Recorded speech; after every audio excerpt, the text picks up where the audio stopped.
සුබ දවසක්. අද අපි මේ වීඩියෝ එකෙන් කතා කරන්නේ බබාලට වැළඳෙන පණ රෝග පිළිබඳව. එහෙනම් දිගටම වීඩියෝ එකත් එක්ක එකතු වෙලා ඉන්න අපි මේ ගැන කතා කරමු.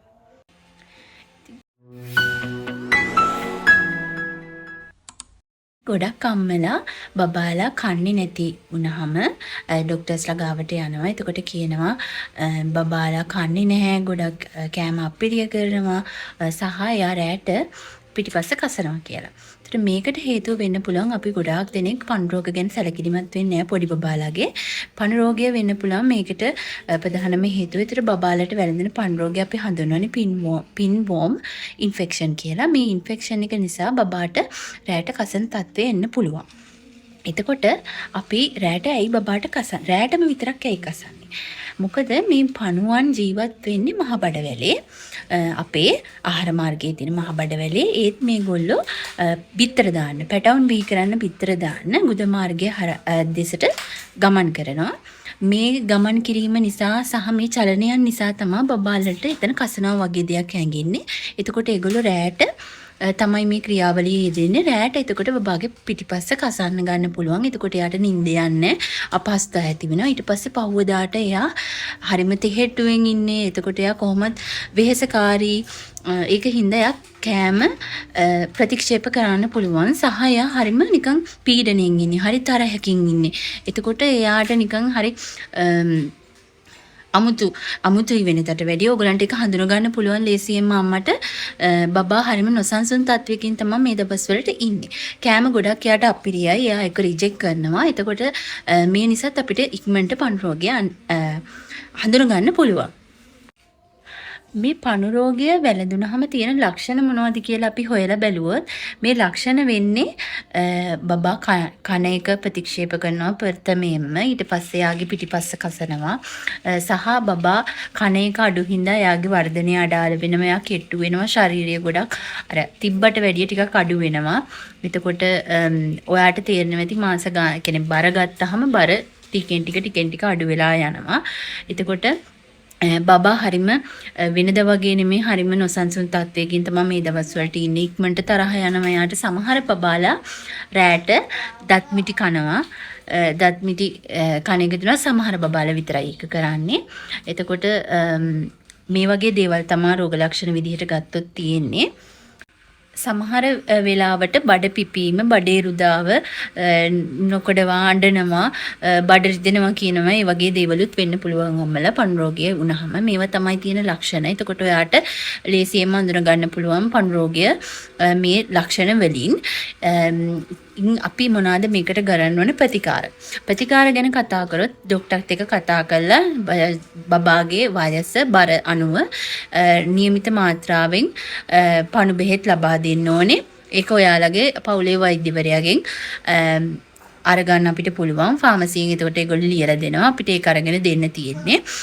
විශේෂයෙන්ම අපි මේ කිරිපණ රෝගයට ප්‍රතිකාර කරනකොට ඔක්කොම පවුලේ හැමෝම පණ රෝගයට ප්‍රතිකාර ගන්නවා නම් ගොඩක් හොඳයි. මොකද මේ බිත්තර තැන් තැන් වල වැටලා තියෙන්න පුළුවන්.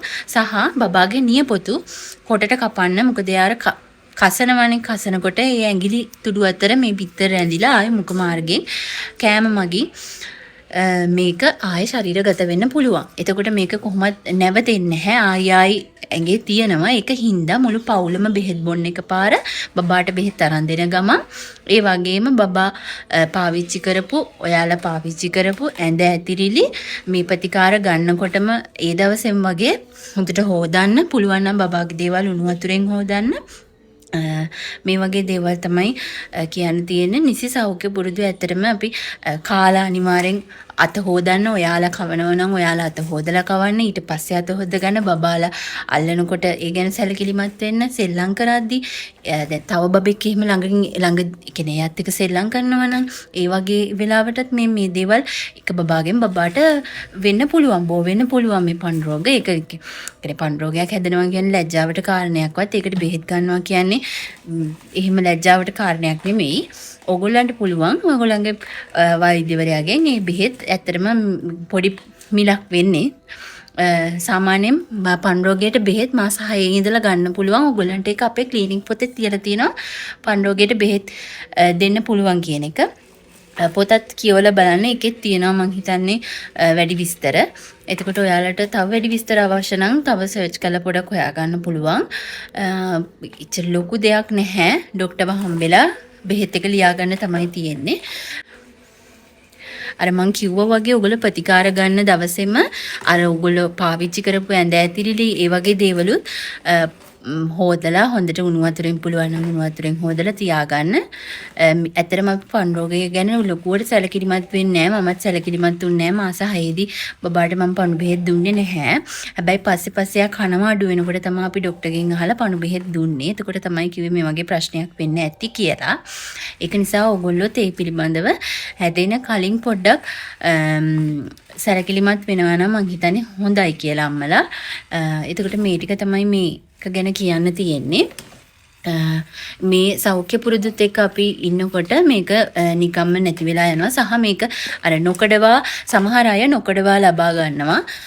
සමහර අය නොකඩවා ලබා ගන්නේ නැහැ. ප්‍රශ්නේ කියන්නේ මොන හරි දරුවට පණු රෝගය හැදුනොත් තමයි ලබා ගන්නෙ. නොකඩවා ලබා ගන්න පුළුවන්ද කියලාත් වෛද්‍යවරුන්ගෙන් අහන මම ඒක හරියටම දැනුවත් නැහැ. ඉතින් මේ ටික තමයි කියන්න තියෙන්නේ. එහෙනම් වීඩියෝ එකත් එක්ක එකතු වෙලා හිටියට බොහොම ස්තුතියි.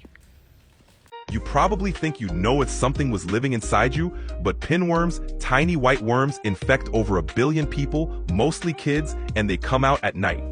They crawl out of your intestines while you sleep to lay eggs around the anus, causing intense itching, especially in children. And here's the nasty part, they spread through fingernails, sheets, clothes, even toys. But don't panic, they're easy to treat with medication and good hygiene. So yeah, if your kid's scratching at night, it might not just be a rash.